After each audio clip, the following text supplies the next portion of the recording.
दिल्ली में सफर करने वाले लाखों लोगों की, और उनके लिए बहुत बड़ी खबर सामने आई है। आश्रम चौक के पास रिंग रोड पर यातायात व्यवस्था में बड़ा बदलाव देखने को मिलेगा। दक्षिणी दिल्ली के आश्रम चौक के पास दिल्ली जल बोर्ड की 1200 मिलीमीटर पाइपलाइन में खराबी आई है, जिसकी वजह से अब यहां पर आपातकालीन मरम्मत का काम शुरू हो गया है। और अब काम शुरू हुआ है तो उसकी वजह से लगभग 3 से 4 दिनों तक ये काम चलेगा, जिसकी वजह से ट्रैफिक में बहुत बड़ा बदलाव देखने को मिलेगा। क्या कुछ बदलाव देखने को मिलेगा, ये जरा बता दीजिए इशिका। बिल्कुल, बदलाव तो हम सोनाली अपने दर्शकों को बताएंगे, लेकिन मैं पहले आपको ये बता दूं, जहां पर ये काम चल रहा है आश्रम चौक, वहां से ही मैं आती हूँ, वही मेरा घर है। और देखिए, काम तो शुरू हो चुका है, लेकिन ये काम खत्म होते होते कितने दिन कितने महीने लग जाएंगे, ये बड़ा और चैलेंजिंग सवाल है। क्योंकि वहां पर कहीं ना कहीं रूट डाइवर्ट हो रहे हैं, ट्रैफिक की व्यवस्था बनी हुई है, भाई गड्ढा खुदा हुआ है, लोग कहां से अपनी गाड़ी वाहन लेकर जाएंगे, लोगों को कहीं ना कहीं से जाना पड़ता है। बदलाव क्या हो रहा है ये आपको बताते हैं। देखिए, मरम्मत के चलते आश्रम और महारानी बाग के बीच रिंग रोड का जो कैरिजवे है वो पूरी तरह से बंद कर दिया गया है। देखिए, इस बार भी तस्वीर देखने को मिल रही है, और जो पहले कुछ साल पहले जब फ्लाईओवर बन रहा था तब लोगों को बहुत ही परेशानियों का सोनाली यहां से सामना करना पड़ रहा था, क्योंकि लोगों के पास जाने का रास्ता नहीं होता था, और एक ही अपर फ्लाईओवर था जहां पर काफी ज्यादा लंबा जाम लग जाता था। देखिए, किन रास्तों पर असर पड़ेगा ये भी आपको बताते हैं। ट्रैफिक पुलिस के अनुसार कई प्रमुख रूट इससे प्रभावित होंगे। सराय काले खां से आश्रम चौक जाने वाला रास्ता, डीएनडी फ्लाईवे से आश्रम चौक की ओर आने वाला जो मार्ग है, सीवी रमन मार्ग से रिंग रोड की तरफ आने वाला ट्रैफिक, इन सभी जगहों पर दिन और रात दोनों वक्त जाम और धीमी रफ्तार की संभावना है। देखिए, एक तो सोनाली, दिल्ली वालों को ना ट्रैफिक में खड़ा होना बिल्कुल पसंद नहीं है, लेकिन अब सुविधा भी उनको चाहिए पूरी, और सुविधा चाहिए तो भाई ट्रैफिक का कहीं ना कहीं आपको सामना करना पड़ेगा। और पहली अगर घर से निकल रहे हैं, क्योंकि दिल्ली वाले बहुत लेट लतीफ है यार, अगर आप घर से निकल रहे हो तो पहली टाइम पर निकलो, पहली आप माइंडसेट कर लो भाई ट्रैफिक को सूट पर लगा होगा, जहां आप 1 घंटे में पहुंचेंगे वहां आपको 1.5 घंटा लगेगा। तो पहली आपसे हम रिक्वेस्ट कर रहे हैं कि भाई निकल लो। बहुत सारे लोग ऐसे होते हैं शिका, जो कि बिल्कुल ऑन टाइम निकलते हैं। उनको पता है कि 9:05 पे मैं पहुंचूंगा तो मैं निकलूंगा 8:05 पे। तो ऐसी आप भी ऐसी करती है सोनाली? मैं तो ऐसा नहीं करती, मैं तो ऑन टाइम रहती हूँ। ऑन टाइम क्या, मैं बिफोर टाइम रहती हूँ। बहुत सारे लोग ऐसे बिलीव करते हैं कि चलो भाई मैं तो ऑन टाइम निकलूंगा, ऑन टाइम पहुंच जाऊंगा। तो भाई अगर आप इन रास्तों से गुजर रहे हैं तो फिर आप बिल्कुल अलर्ट होके निकलिए, वरना फिर वही ऑफिस में रोज का बहाना हो जाएगा कि भाई हम तो ट्रैफिक जाम में फंस गए थे। ये मेरी तरह है, मैं भी ऐसी ऑन टाइम निकलती हूँ, क्योंकि मैं भी दिल्ली की रहने वाली हूँ। मैं भी ऑन टाइम निकलती हूँ कि भाई अपना आराम से पहुंच जाएंगे, लेकिन अब मुझे भी सावधान होने की आवश्यकता है, क्योंकि सोनाली इसी रूट से मैं आती हूँ, जाके मैं खबर दे रही हूँ, इसी रूट से मैं आती हूँ। तो वैकल्पिक रास्ते कौन कौन से हैं वो जरा हम आपको बता देते हैं। ट्रैफिक पुलिस ने लोगों के लिए नए रास्ते तय किए हैं। फरीदाबाद जाने वाले वाहन जो है वो आश्रम फ्लाईओवर, कैप्टन गौर मार्ग, ओखला मंडी रोड, मोदी मिल फ्लाईओवर होकर के मथुरा रोड डीएनडी फ्लाईओवर से आने जाने वाले जो वाहन है उनके बारे में हम बता देते हैं। बारापुला कॉरिडोर या फिर आश्रम फ्लाईओवर से आ जा सकते हैं। साथ ही साथ सीवी रमन मार्ग से आने वाले जो वाहन है वो माता मंदिर मार्ग और मथुरा रोड का उपयोग कर सकते हैं। तो ये रास्ते हैं, इन वैकल्पिक रास्तों का आप इस्तेमाल कर सकते हैं। और ट्रैफिक पुलिस की तरफ से यही सलाह है कि आप अपने घर से निकलते हैं तो निकलने से पहले एक बार ट्रैफिक रूट जो है वो आप चेक कर लीजिए, किन रास्तों से आप जा सकते हैं, कहाँ आपको ज्यादा ट्रैफिक मिलेगा, और उसके बाद ही आप अपने घरों से ट्रैफिक रूट तो सोनाली लोग चेक ही करें, लेकिन हमारा रेडियो वाला शो देख लीजिए। सबसे पहले आपको ट्रैफिक की खबर ही हम देते हैं, क्योंकि हमें पता है भाई ये जो समय होता है वो ऑफिस के लिए निकलने का होता है। फिर कुछ लोग ऐसे भी होते हैं जो ऑफिस के लिए निकल चुके होते हैं, लेकिन जो लोग ऑफिस के लिए निकल रहे होते हैं वो हमारे इस प्रोग्राम को जरूर देखिएगा, क्योंकि हम ये पूरे प्रोग्राम में आपको हर एक अपडेट देते हैं जो आपसे जुड़ी होती है। अब सोनाली बात करेंगे मौसम की, क्योंकि दिल्ली वाले मौसम को जानने के लिए काफी ज्यादा एक्साइटेड रहते हैं। देखिए, हिमालय क्षेत्र में सक्रिय हुए एक नए पश्चिमी विक्षोभ और मानसून की नम के कारण सोमवार को, यानी कि कल हमने तस्वीर देखी जब उत्तर पश्चिम भारत के कई हिस्सों में हल्की से मध्यम बारिश हुई है। एनसीआर और राजस्थान की बात करें तो यहाँ देखिए बड़े हिस्से में धूल भरी आंधी चली। और सोनाली, कल जिस तरह से अभी हम जानकारी दे रहे अपने दर्शकों को कि धूल भरी आंधी चली, मैं खुद बाहर थी सोनाली, मतलब दिल्ली की मैं रहने वाली हूँ, दिल्ली में बाहर थी, नेहरू नगर के आसपास में घूम रही थी उस टाइम। इतनी तेज आंधी चली कि भाई मुझे लगा कि इस आंधी में कहीं मैं ना उड़ जाऊं, मैं कॉर्नर में जाके खड़ी हो गई। बिल्कुल, अब लगातार बारिश का दौर जो है, आंधी तूफान का दौर जो है वो देखने को मिल रहा है और कहीं ना कहीं जो दिल्ली वासी हैं, एनसीआर के जो वासी हैं, उन्हें गर्मी से राहत मिल रही है क्योंकि काफी लोग परेशान थे और लगातार इस बात का वो इंतजार कर रहे थे कि आखिर कब बारिश होगी, कब तापमान में गिरावट दर्ज होगी, क्योंकि लगातार तापमान जो है वो बढ़ता जा रहा था। तापमान जो है 40 डिग्री के पार था। वैसे में लोग काफी परेशान थे, चिलचिलाती धूप और दोपहर के वक्त गर्म हवाएं, जिसकी वजह से लोगों की परेशानी बढ़ रही थी। अब लोग जो हैं दिल्ली एनसीआर वाले, वो कहीं ना कहीं राहत उन्हें मिल रही होगी कि चलो बारिश हो रही है, आंधी तूफान राहत पहले मिल या नहीं मिल रही होगी, लेकिन हमारी खबर सुनने के बाद जरूर मिल जाएगी सोनाली। बिल्कुल, तो दिल्ली के कई हिस्सों में तेज आंधी के साथ हल्की से मध्यम बारिश ने लोगों को भीषण गर्मी से राहत दी है। दोपहर में हवा की अधिकतम रफ्तार जो है वो 93 किलोमीटर प्रति घंटे के हिसाब से रही। वहीं पर 2:30 बजे से लेकर के शाम 5:30 बजे के बीच की बात करें तो बारिश ने हवा में नमी बढ़ा दी और दिल्ली के पालम इलाके में शाम 5:30 बजे तक 9 मिलीमीटर बारिश दर्ज की गई। यानी कि बारिश हो रही है और लोगों को इस बारिश के बाद गर्मी से राहत जरूर मिल रही है। वहीं पर अगर आसपास के राज्यों की बात करें तो वहां भी बारिश का दौर देखने को मिल रहा है, आंधी तूफान का दौर देखने को मिल रहा है, जिसकी वजह से लोगों को राहत बिल्कुल सोनाली, बात हरियाणा की करें या फिर हम पंजाब की बात करें, वहां पर भी बूंदाबांदी का दौर जारी। और देखिए सिलसिला जो अभी चल रहा है अगले 2 दिनों तक यूं ही जारी रहेगा। यानी कि आप लोग अगर कुछ भी प्लान कर रहे हैं तो अपने प्लान को आप अंजाम दे सकते हैं। यानी कि मौसम कहीं ना कहीं आपका साथ देने वाला है, गर्मी से निजात मिलेगा और बाहर आप अच्छे मौसम का, अच्छी हवा का लुत्फ जरूर उठाएंगे। हालांकि देखिए इसकी तीव्रता धीरे धीरे कम होगी, यानी कि मौसम आजकल परसों तो अच्छा रहेगा, लेकिन धीरे धीरे कहीं ना कहीं जो तापमान है वही फिर पुरानी तरह बढ़ जाएगा।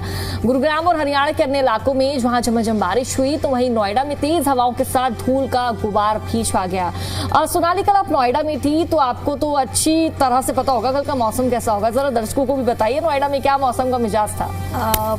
कल का मौसम तो अच्छा था क्योंकि दोपहर के वक्त भी आप अगर चाहते कि बाहर निकले तो आप निकल सकते थे, क्योंकि पिछले दिनों देखने को मिला कि लगातार चिलचिलाती धूप, गर्म हवाएं, जिसकी वजह से मौसम विभाग की तरफ से भी अलर्ट जारी किया गया था कि अगर आप घर से बाहर निकल रहे हैं तो अपने आप को अच्छे से कवर कीजिए। और पहले तो अगर आपको कोई काम नहीं है दोपहर के वक्त तो आप अपने घरों में रहिए, बाहर ना निकलिए। हालांकि कल का मौसम जो था अच्छा था, सुहाना था और ऐसा था कि आप अगर दोपहर के वक्त अपने दोस्तों के साथ डे आउट पर भी जाना चाहते थे तो जा सकते थे। मतलब आप कल गई थी? हाँ बिल्कुल।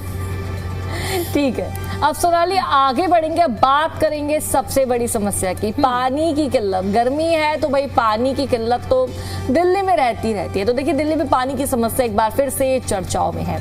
कई इलाकों में न सिर्फ पानी की कमी है बल्कि दूषित पेयजल की शिकायतें भी लगातार सामने आ रही है।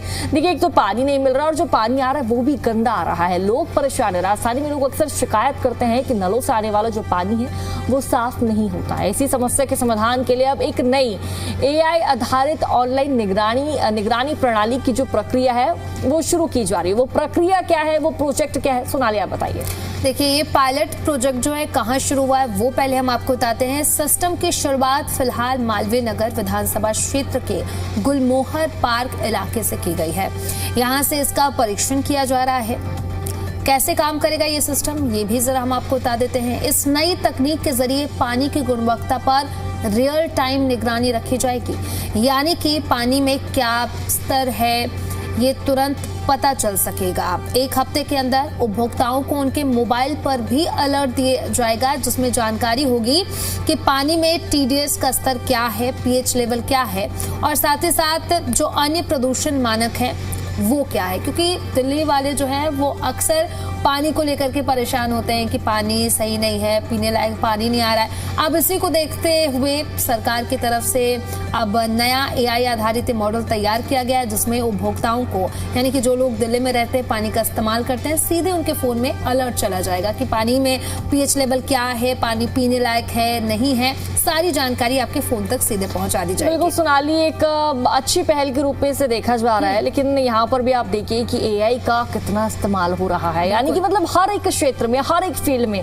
चाहे वो लोगों से जुड़ा हो, बच्चों के स्कूल से जुड़ा हो या फिर कोई भी फील्ड की बात कर ले, हर एक जगह AI का अच्छी तरह से इस्तेमाल किया जा रहा है। तो समस्या की असली वजह क्या है कि पानी दिल्ली में क्यों नहीं आ रहा है, अगर आ रहा है तो वो गंदा क्यों आ रहा है, ये समस्या क्या है हम आपको बताते हैं। दिल्ली जल बोर्ड के अनुसार राजधानी की 50% से ज्यादा पानी की जो पाइपलाइन है 20 साल से पुरानी पड़ी हुई है, कोई रिपेयरिंग का काम नहीं हुआ, क्षतिग्रस्त है, 20 साल पुरानी। इन्हीं पुरानी और क्षतिग्रस्त पाइपलाइनों की वजह से कई जगह दूषित पानी की समस्या सामने आती है।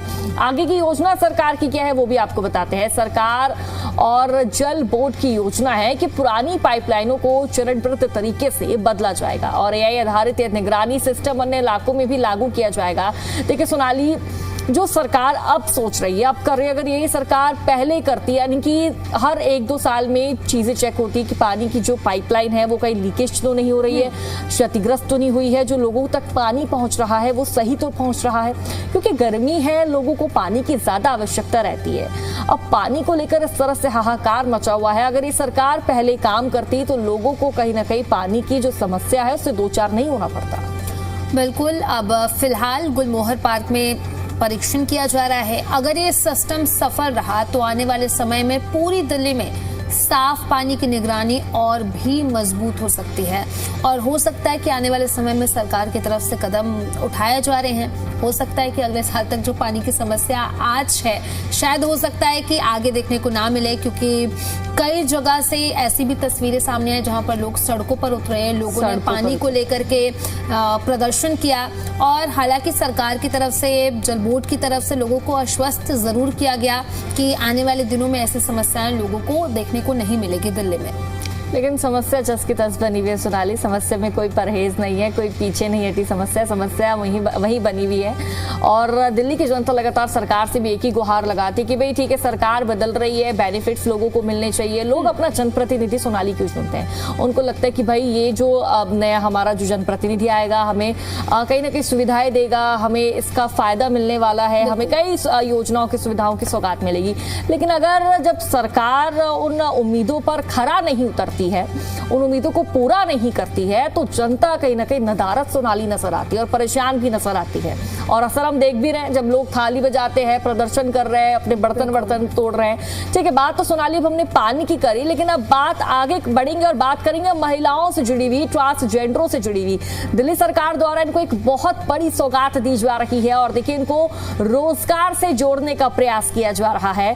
परिवहन क्षेत्र में इनकी भागीदारी बढ़ाने के लिए दिल्ली सरकार जल्द ही दुर्गा योजना शुरू करने जा रही है। अभी दुर्गा योजना है क्या, इसकी शुरुआत कैसे होगी और किन किन को इसका जो फायदा है वो मिलेगा, इस पूरे प्रोग्राम में आपको आगे बताएंगे और सोनाली आपको बताएगी। बिल्कुल, ये जो योजना है इसके तहत राजधानी में 1100 इलेक्ट्रिक ऑटो परमिट जारी किए जाएंगे। इनमें 1000 परमिट महिलाओं को और 100 परमिट जो है वो ट्रांसजेंडर समुदाय के लिए आरक्षित होंगे। योजना का पूरा नाम जो है वो ड्राइविंग अपलिफ्टमेंट एंड रोजगार for women and transgender green E auto यानी कि दुर्गा है। योजना के तहत चलने वाले सभी ई ऑटो गुलाबी रंग के होंगे। महिला और ट्रांसजेंडर चालक विशेष पहचान पत्र, जैकेट और कैप के साथ सेवाएं देंगे। यानी कि सरकार जो है वो सिर्फ महिलाओं के बारे में यहाँ नहीं सोच रही, बल्कि ट्रांसजेंडर, कहीं ना कहीं सरकारें जो है ट्रांसजेंडर को कहीं ना कहीं इग्नोर करती है, लेकिन दिल्ली सरकार जो है वो लगातार ट्रांसजेंडरों के लिए भी काम करे। बहुत अच्छी पहल है, बहुत अच्छी बात है सोनाली। ये देखिए महिलाओं की जिस तरह से हम बात करते हैं, दिल्ली में सुरक्षा को लेकर कई सवाल खड़े होते हैं और उसी की राह पर, उसी को ठीक करने के लिए जो दिल्ली की अब नई सरकार है यानी कि बीजेपी की रेखा गुप्ता की जो सरकार है वो लगातार प्रयासरत है और लगातार काम कर रहे हैं। लेकिन यहाँ पर सोनाली देखिए लड़कियों को, महिलाओं को फायदे तो मिल रहे हैं, लेकिन लड़कों के दिमाग में चल रहा होगा कि भाई हमारे लिए क्या है, हमारे लिए कोई योजना, कोई सुविधा नहीं है क्या? आने वाले वक्त में लड़कों को भी सुविधा मिलेगी, लेकिन लड़कियों के लिए क्या सुविधा है, महिलाओं के लिए, ट्रांसजेंडरों के लिए, वो आप सुनिए। देखिए सरकार का कहना है कि ये पहल महिलाओं की आर्थिक आत्मनिर्भरता बढ़ाने के साथ उन्हें सार्वजनिक परिवहन क्षेत्र में नहीं पहचान देगी। आवेदन कौन कर सकेगा, क्या कुछ क्राइटेरिया रहने वाला है वो आप देखिए। योजना के लिए आवेदक की जो आयु है 20 से 40 वर्ष के बीच होनी चाहिए। परिवार की वार्षिक आय 5 लाख रुपए तक रखने का प्रस्ताव है। परिवार के पास पहले से कोई व्यावसायिक तिपहिया वाहन नहीं होना चाहिए और एक परिवार से केवल एक महिला ही आवेदन कर सकेगी। विवाहित महिला आवेदकों के बच्चों की आयु 18 वर्ष से कम होनी चाहिए। चार्जिंग व पार्किंग सुविधाएं भी विकसित की जाएगी इसके माध्यम से। वो कैसे, सोनाली आपको बताएगी। बिल्कुल, सुरक्षा के लिए ई ऑटो पर महिला हेल्पलाइन और आपातकालीन संपर्क नंबर भी यहाँ पर लिखा जाएगा। समाज कल्याण विभाग लाभार्थियों को ड्राइविंग, सॉफ्ट स्किल्स और ग्राहक व्यवहार का भी प्रशिक्षण दिया जाएगा। यानी कि सिर्फ ऑटो नहीं दिया जाएगा, बल्कि ये भी सिखाया जाएगा कि अगर कोई ग्राहक आता है, कोई आपके ई ऑटो में ट्रैवल करना चाहता है, तो आपको ये भी सिखाया जाएगा कि उनसे किस तरीके से बातचीत करना है, उनके साथ कैसा आपको व्यवहार रखना है। यानी कि सारी चीजें सरकार की तरफ से आपको दी जाएंगी। बिल्कुल सोनाली, इसके साथ ही ड्राइविंग भी सिखाई जाएगी। देखिए, महिलाओं के लिए ड्राइविंग सीखना एक प्लस पॉइंट के रूप में इसे देखा जाता है और हर महिला को इनफैक्ट सोनाली ड्राइविंग आनी चाहिए। देखिए, जेएमआरसी, एनसीआरटीसी और रैपिड रेल स्टेशन क्षेत्रों में चार्जिंग सुविधाएं विकसित करेंगे, जबकि एमसीडी पार्किंग व्यवस्था सुनिश्चित करेगी। 3 वर्ष तक नहीं कर सकेंगे हस्तांतरण, यानी कि अपनी जो कार्ड, आपके पास जो कार्ड आपको सरकार देगी दुर्गा योजना के तहत, वो आप किसी को ट्रांसफर नहीं कर सकेंगी। योजना में देखिए 3 वर्ष की लॉक इन अवधि रखी गई है ताकि इसका दुरुपयोग ना हो। इस दौरान वाहन का हस्तांतरण नहीं किया जा सकेगा। बाद में भी ये ऑटो केवल किसी अन्य महिला या ट्रांसजेंडर को ही हस्तांतरित किया जा सकेगा, क्योंकि देखिए सोनाली, इन योजनाओं के माध्यम से भी कुछ लोग ऐसे हैं जो चालाकी करने का प्रयास करते हैं, चालाकी करने की कोशिश करते हैं। तो सरकार हर एक लेवल पर काम कर रही है कि भाई व्यक्ति कहीं भी दिमाग लगा ले, लेकिन हमारे साथ गड़बड़ी कोई नहीं कर सकता। बिल्कुल, ये तो हमने दुर्गा योजना की बात की। अब इसी के साथ इश्रिका आगे बढ़ते हैं और आगे क्या कुछ अपडेट है, क्या कुछ जानकारी, ये भी हम अपने दर्शकों को दे देते हैं। तो दिल्ली को लेकर के एक बहुत बड़ा अपडेट सामने आया है। जनगणना 2027 के पहले चरण के बाद राजधानी की आबादी को लेकर जो शुरुआती आंकड़े आए हैं वो काफी चौंकाने वाले हैं। सरकारी सर्वे के मुताबिक दिल्ली में अब करीब 2.3 करोड़ लोग सामान्य रूप से रह रहे हैं। यह आंकड़ा 14 जून को पहले चरण के खत्म होने के बाद सामने आया है। इस दौरान पूरे शहर में करीब 75,98,000 से ज्यादा मकानों की गिनती की गई है। साथ ही साथ करीब 55 लाख परिवारों का पूरा डेटा जो है वो इकट्ठा किया गया है। अब कैसे ये काम हुआ है पूरा, वो आपको इशिका बताएंगे। बिल्कुल सोनाली, ये कोई छोटा काम नहीं था बल्कि एक बड़ा अभियान था। दिल्ली को 45,863 हाउस लिस्टिंग ब्लॉक्स में बांटा गया ताकि हर घर तक पहुंचा जा सके और योजना को सरल बनाया जा सके। हर ब्लॉक में औसतन 180 घर शामिल थे और इस पूरे काम में 50,000 से ज्यादा कर्मचारी लगाए गए, जिन्होंने घर घर जाकर जानकारी जुटाई है। जरूरी जानकारी अधिकारियों ने साफ किया कि आंकड़े अभी शुरुआती है, यानी कि अभी इनमें बदलाव संभव है, इनमें अभी चेंजेस होंगे। फाइनल और पूरी तस्वीर फरवरी में होने वाली अंतिम जनगणना के बाद ही सामने आएगी। जिलों की जो तस्वीर, अगर जिलों की अगर हम बात करें तो सबसे ज्यादा आबादी उत्तर पूर्व दिल्ली में है, लगभग 28.6 लाख के आसपास यहाँ पर लोग रहते हैं। इसके बाद पश्चिम, दक्षिण पश्चिमी और पूर्वी दिल्ली और सबसे कम आबादी नई दिल्ली, जिला लगभग 2.4 लाख के आसपास है। क्या समझ आता है इस डेटा से? तो देखिए, शुरुआती आंकड़े साफ बताते हैं कि दिल्ली में आबादी लगातार बढ़ती जा रही है। इसके साथ ही शहर पर दबाव भी बढ़ रहा है। जैसे आवास की बात कर ले, पानी, ट्रैफिक सुविधाओं की जो मांग है वो बढ़ती जा रही है, क्योंकि सोनाली देखिए दिल्ली एक मेन जोन कहा जाता है दिल्ली को, और दूर दराज से लोग यहाँ पर नौकरी पेशे के लिए आते हैं, रोजगार के अवसर ढूंढने के लिए आते हैं। अगर हम अच्छी टेक्नोलॉजी की बात करें, अच्छे कॉलेजेस के स्कूल की बात करें, तो वो सब हमें मोस्टली दिल्ली में देखने को मिलते हैं और लोग दूर दूर से काम की तलाश में आते हैं। तो यहाँ पर कहीं ना कहीं जो संख्या है वो बढ़ती जा रही है। बिल्कुल, अब संख्या तो बढ़ती जा रही है लेकिन सुविधाएं जो है वो लिमिटेड है। बिल्कुल, अब इन आंकड़ों से यही सामने आता है। हालांकि फरवरी में जो आंकड़े आएंगे वो कुल मिलाकर के आंकड़े आएंगे और उन आंकड़ों के तहत आगे की जो भी प्लानिंग है वो की जाएगी। अब इशिका, खबरों में आगे बढ़ते हैं। पेट्रोल, डीजल और सीएनजी के दाम क्या कुछ हैं वो जरा हम अपने दर्शकों को बता देते हैं। दिल्ली की बात करें तो दिल्ली में पेट्रोल की कीमत 102.12 पर लीटर के हिसाब से, डीजल की कीमत की बात करें तो ये 95.20 पर लीटर के हिसाब से, और वहीं अगर दिल्ली में सीएनजी की कीमत की बात करें तो ये है 83.09 प्रति किलोग्राम के हिसाब से। बिल्कुल सोनाली, में अगर नोएडा की बात करें पेट्रोल की तो 102 रुपए 12 पैसे, डीजल की बात करें 95 रुपए 56 पैसे, सीएनजी की बात करें 91 रुपए 70 पैसे, गुरुग्राम की बात करें 102.77 पैसे है, और अगर डीजल की बात करें 95 रुपए 20 पैसे, सीएनजी की बात करें तो 88 रुपए 12 पैसे प्रति किलोग्राम सीएनजी का आपको रेट गुरुग्राम में मिल जाएगा। बिल्कुल, तो पेट्रोल, डीजल और सीएनजी, हालांकि इनके दामों में लगातार बढ़ोतरी देखने को मिल रही है। देखने वाली बात होगी कि जो दाम बढ़े हैं वो कम कब होते हैं। इसके साथ अब खबरों में आगे बढ़ते हैं। सोने चांदी के भाव क्या कुछ हैं वो जरा हम आपको बता देते हैं। सोने की भाव की बात करें तो ये है 1,49,220 रुपए पर 10 ग्राम के हिसाब से 24 कैरेट सोने के दाम ये हम आपको बता रहे हैं। चांदी की क्या कुछ कीमतें वो जरा बता दीजिए। बिल्कुल, चांदी के अगर दाम की बात करें सोनाली तो 2,59,900 प्रति किलोग्राम चांदी का इस वक्त भाव बना हुआ है। यानी कि ये आप समझे सोनाली, जब से प्रधानमंत्री नरेंद्र मोदी ने लोगों से सोना ना खरीदने की अपील की है तब से जो रेट है उनमें ज्यादा उतार चढ़ाव देखने को नहीं मिल रहा है।